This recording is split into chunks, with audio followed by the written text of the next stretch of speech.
Hi, I'm Bob Trask. For the last 40 years, I've been teaching consciousness around the world, helping people live lives of excellence. And one of my teachers, originally my student, but later my teacher, is Roger Teel. Roger Teel he actually married Mary and me. He also married John Denver.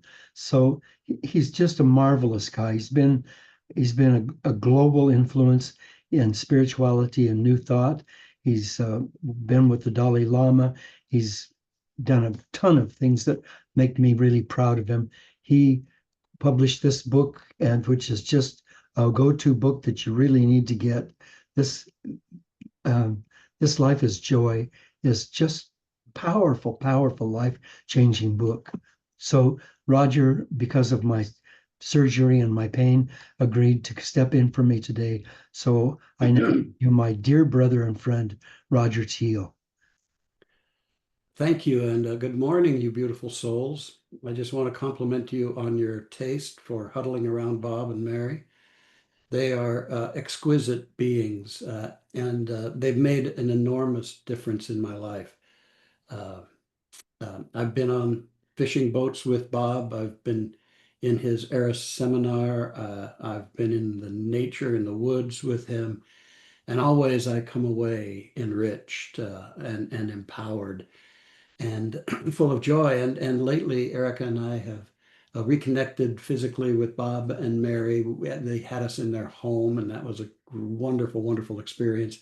And we look forward to being even closer and more in touch. But you know, it's kind of interesting. They're one of those sets of friends, and maybe you've got them in your life, where if you're kind of somewhat out of touch, but still holding them in your heart, out of touch for a long time, and then something draws you back into connection. It's like no time passed. It's like it's just like yesterday, and that's a real privilege. So I love Bob and I love his work and I love Mary, and actually she's the power behind the drone as we talk about it. Um, she's an amazing being and love her so deeply. Bob and Mary are exquisite, and it's a privilege to help Bob out here. I was so honored when he asked. And so you're going to be stuck with me today and next week. And we'll see if we can have some good conversations. And I'm going to send a few thoughts your way here. And really what the title of this is, and I'll continue it next week, is When You Need More. More. And you know, don't you hear that a lot? More, more, more. It seems to be a constant theme and a pervasive calling in our culture. And then growing up in this, as most of us have, it can become deeply ingrained in us. I mean, look at what's gone on like during COVID. They do these series, these TV series, and they download all of the episodes. And you know what we did? We binge watched, right? Don't sit there looking pious at me. I know that you've done that in your life. That now the New York Times, on the other hand, if any of you do the Wordle, the daily Wordle or the connections, they take pity on us and they only give us one a day, which is good because I know I'd spend several hours on those things if they let me. It seems like always more is a theme. More money, more stuff, bigger houses, more impressive cars, fancier dining and traveling, the latest phone. People line up around a block to get the latest phone, and I see that in the news, and I think, wow, I just would love it if one day people were lined around the block to get into one of our New Thought centers or churches to get a higher call in this life. Now, I know that we all need and we deserve certain things. We all need our food and our shelter, our basic survival needs, and we deserve a wonderful life, a well-being, and enjoyment. But what I'm really talking about here is the power and the impact of what I would call the marketplace. The marketplace. And really, none of us are immune from this barrage to acquire stuff and more impressive experiences. And it really fuels mass consumerism and massive consumerism. And I just invite you to reflect on the degree to which that might be a factor in your life.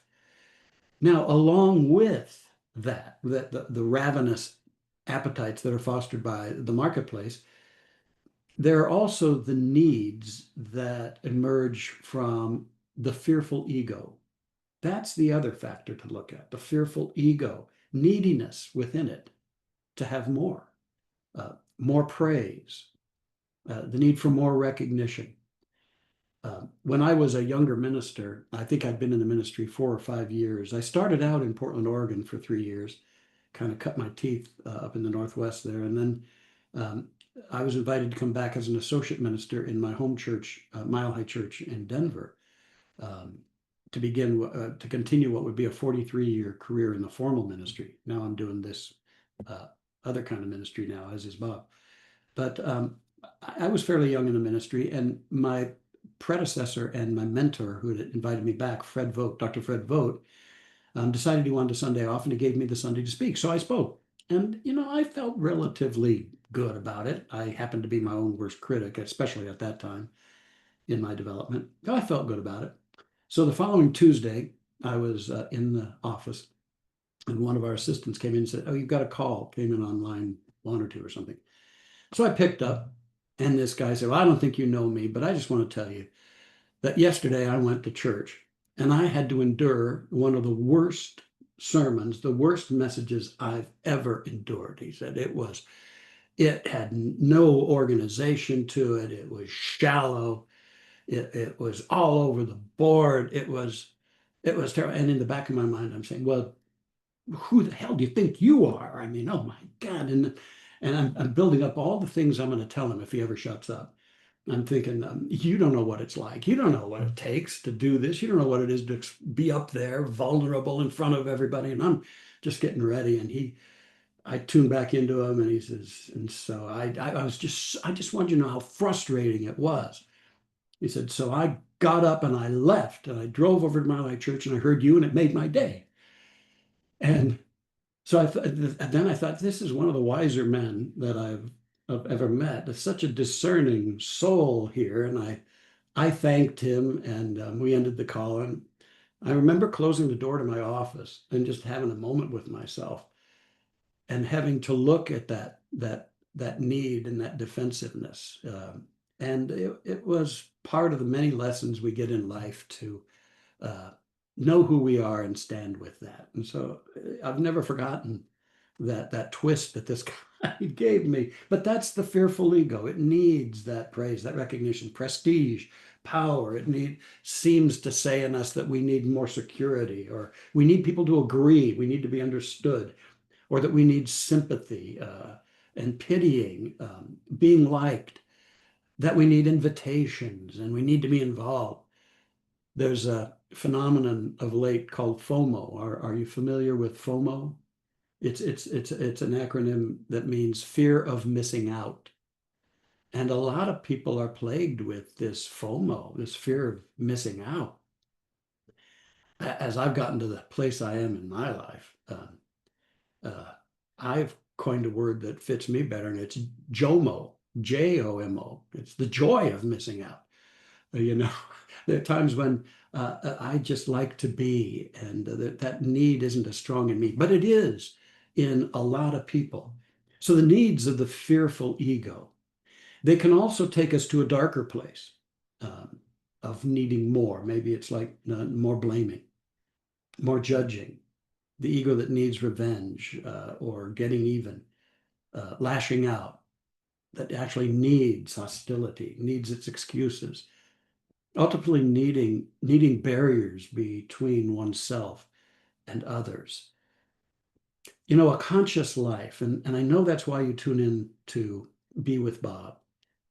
A conscious and awakened life calls us to get in touch with how appetites are instilled within us, either by the marketplace or by the fearful ego. And can you get in touch with that? Sense how we are inundated and pulled in so many ways, if not outside us in the marketplace, then often within us. And then when the results of these cries for more aren't forthcoming, then it can be deflating to one's self-worth because we've been programmed often with this myth that achieving and acquiring these elements of more is required for one's value, is required. And our worth depends on how much of this more that we can evidence and accumulate. But then there's also that searing realization that anytime we happen to achieve elements of the more in the marketplace or the more from a fearful ego, that usually it's just a temporary high, a temporary thing, and it never has succeeded in giving us a durable and lasting sense of peace and empowerment. So you see, when we open our eyes and realize how our appetites for more are being programmed in these ways that don't fulfill us, the first invitation is to explore your more. Explore your more. Explore that energy of more when it comes forth in you. When you feel that yearning for more, I invite you to pause and still yourself and then ask, where is this need coming from? And is this need genuine, authentic to me? Or is this socially manipulated or the product of fear? And will it really serve me? Will it really grow me? To honestly ask those kinds of questions can lead us to some great breakthroughs and get us back on a path that really matters. Because you see, there is an opportunity and a call for more that I believe is right on. And I also believe it's universal. Every person, you and I, we are here to discover and express more of our spiritual light and our love, to reveal the true magnificence of life in, through, and as us. And all our moments, all our circumstances, our opportunities to realize the higher dimensions of life, to awaken to and to actualize spiritual understanding and energies in our life. And I call these energies our essence. Our essence. I love that word. And we always need more of our essence to come forth, to go from appearance to essence. It's a beautiful awakening when we do. The world seems so different. I've got, and this is going to be a big technological risk here, but I'm going to give it a shot. I've got a little clip that I want to show you. We'll see how well this works. There it is. All right. And now this is a little child. This child has had a visual deficiency all her days. Her sense of the world has just been a blur and a fog, everything blurred and foggy. She's going to be getting her first pair of glasses. And I invite you to watch this. I've muted the sound because there's a lot of doctors, and there she sees.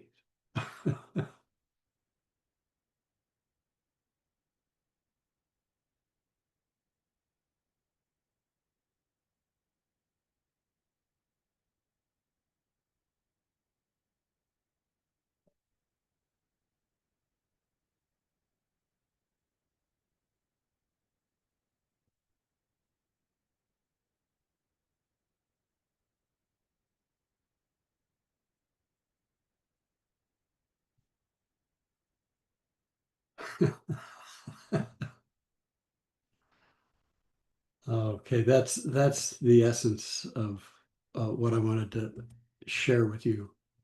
I'll come back.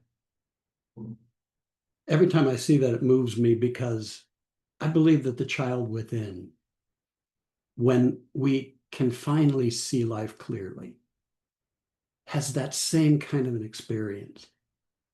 that wonder, when we can transcend the fears and all the programming of the world and open our hearts and our eyes and look around, we see beings of light.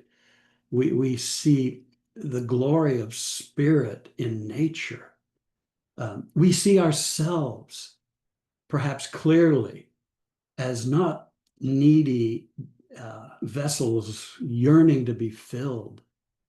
No, we see ourselves as overflowing, blessed, and equipped uh, to not only savor and enjoy life, but to share and to give. We see life.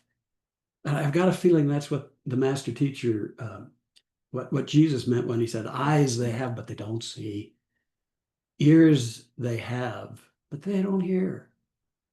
And probably what Paul meant later on when he wrote, we see as through a glass darkly. And so all of this neediness, outer or inner, clouds us to the sense of our essence, to the sense of the power and possibilities. And I believe that the consciousness of humanity is largely foggy and blurred, going after the lesser things and oblivious to the brilliance and the power and the glory of life and of everyone's higher essence. For there really is a greater reality, a spiritual essence, and it's always here. It's all around us. It's abundant within us. And all that limits us from basking in the miracle and magnificence of it is all the accumulated inner debris, all the lesser ideas of ourselves, buying into what society says about aging or about young people, or buying into what people have said about certain careers. And I remember when I told one of the source figures in my life early on that I thought I might dedicate myself to the ministry, he said, "Oh, you should, that's a dying profession. You shouldn't go into that. You're never going to make a life out of that." But when there's passion, when there's love, you can make a great life out of everything. And I've had a great life. I've been privileged to lead a mega church of many, many thousands and know incredible people like Bob and Mary and other people around the planet. And if I bought into that stuff, I'd have put a bushel over the light within me. And I don't know if I certainly probably wouldn't be talking to you, having that privilege. And um, we have to realize our moreness within us, the always given moreness, uh, because always in our midst there is that transforming love and power and beauty and healing energy. So I love acronyms. In my former ministry, I was known for them. People were actually disappointed when I did a talk and didn't give them an acronym.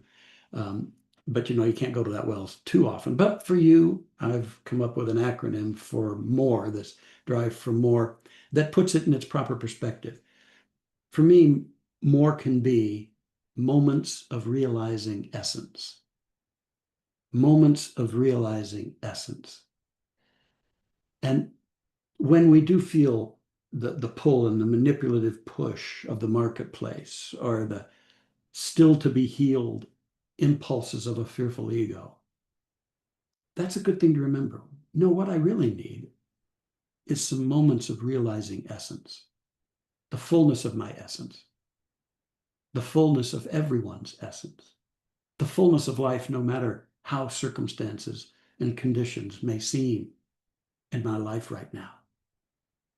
We need to go to our hearts. You see, the ultimate corrective lens for the fogginess we endure in life is the heart. It's the heart. Go to the heart.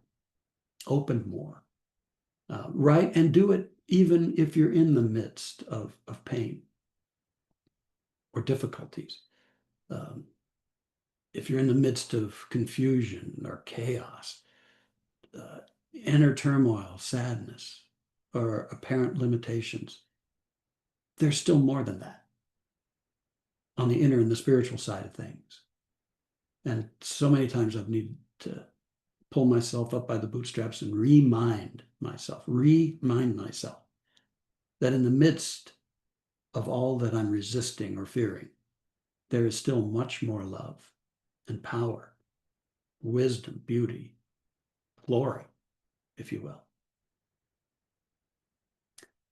I don't think I'll ever go through an experience like the one I want to share with you now, but there's a brilliant writer and spiritual teacher, Andrew Harvey. He had the privilege of interviewing a Nazi war camp survivor. And he recounts his conversation.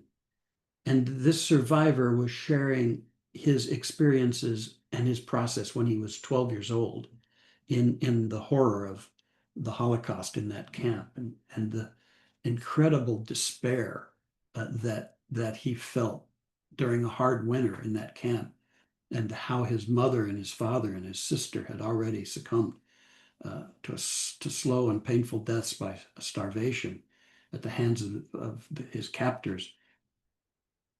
And he told Harvey that he knew at that point, even as a 12-year-old, that the chances were slim that he would be rescued or survive. And then on top of it, a sadistic guard beat him with a leather strap until he bled.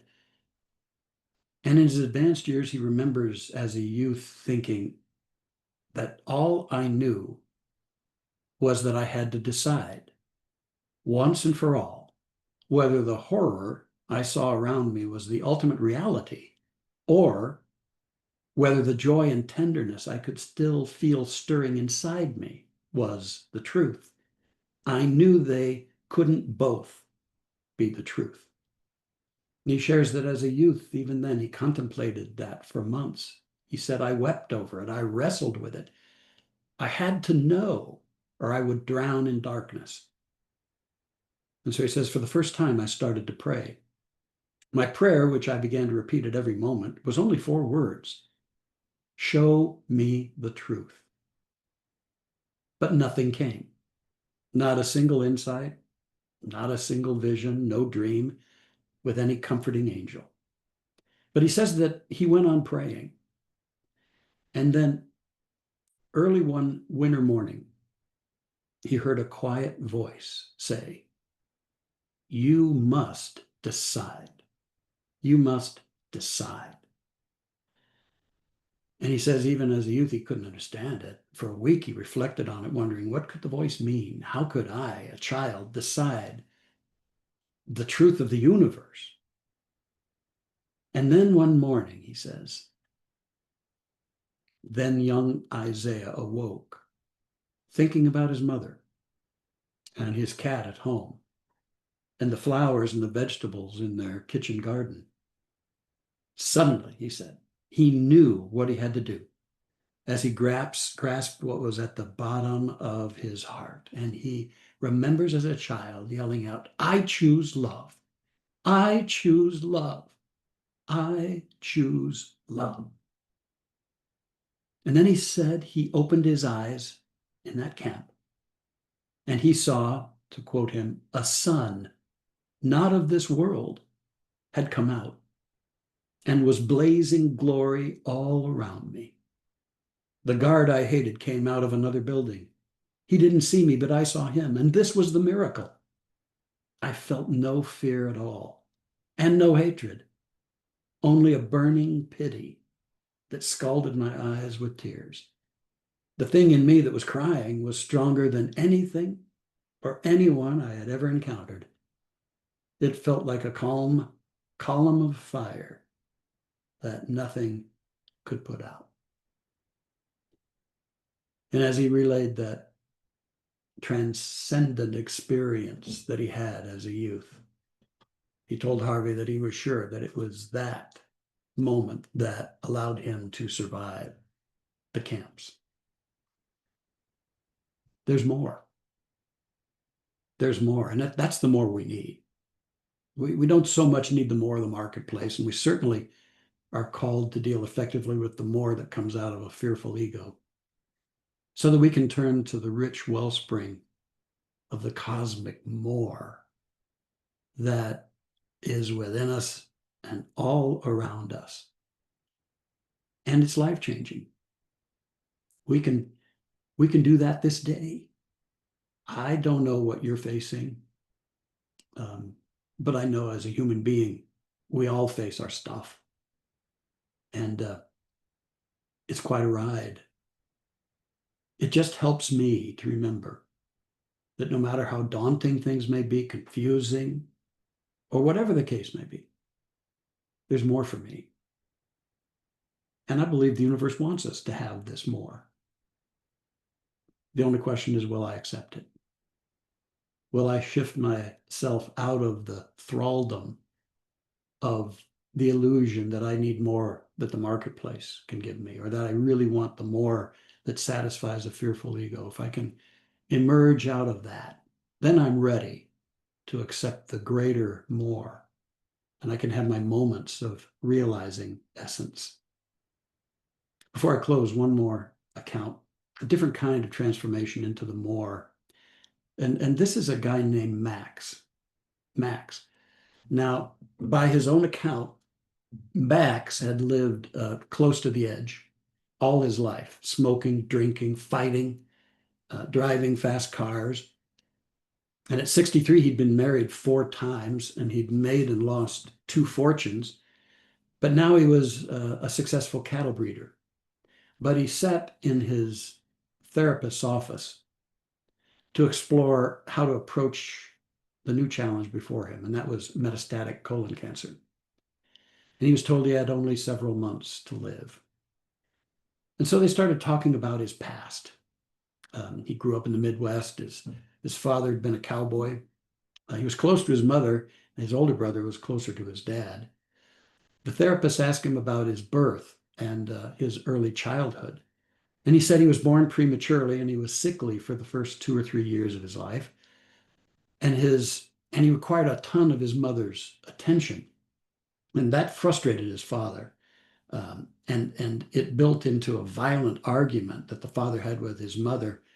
And he yelled and he told her, if that little runt was one of my animals, I'd have put it out to starve. And his father's resentment of him continued to adulthood. He berated Max, and often he wouldn't even acknowledge his presence. And then Max began to talk about the self-destructive tendencies that he had expressed for a lot of his life, that he'd pushed death for as long as he could remember. And he'd even been accident prone, even though he was now well coordinated and athletic. And the therapist recounted his words in an article. He said, I always felt like I was no account, like I was no good. And the therapist said to him, well, perhaps it was hard to feel okay because you could never be sure just what you needed to do to be okay. Live to please your mother or die to please your father. And that shocked Max. The therapist asked him what brought him through that tyranny. And he said, he got in touch with something deep within him, the more within him. And Max said to the therapist, something in me wants to live. And she made him repeat that phrase a number of times. And he got in touch with that. Later, he forgave his parents. And Max lived for 8 more years. And by his account, they were some of his best. I share things like that to help me remember. There's always more. There's always more. More than our history, more than our circumstances or conditions. There is more. And it starts by reconnecting with our hearts and the essence within us. So, where is this need coming from? Is it authentic and genuine to me? Or is it socially manipulated and a product of fear? Will it really serve and fulfill me? Those are great questions. And they'll bring you into a moment of realizing your essence and the glory, incredible glory of life all around you and in you. And I bless you in that.